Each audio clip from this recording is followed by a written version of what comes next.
Omar Zoni kasih nafkah Rp500.000 per bulan. Irish Bella hanya bisa ikhlas.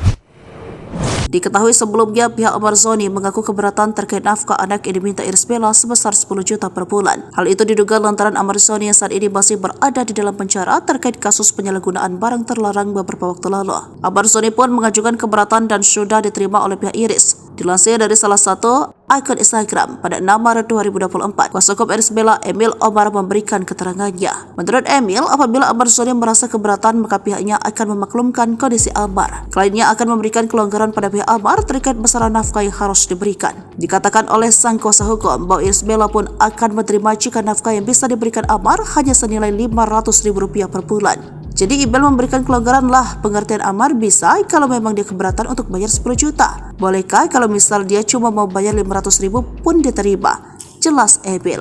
Karena itu disebutkan di gugatan tambahnya. Ia mengungkap tak keberatan jika kedua anaknya diberi nafkah sebesar 500.000 setiap bulannya oleh Omar Zoni. Sebab yang terpenting bagi Irish Bella, Omar masih mau bertanggung jawab akan anak-anaknya. Unggahan itu pun langsung mendapat komentar dari para netizen.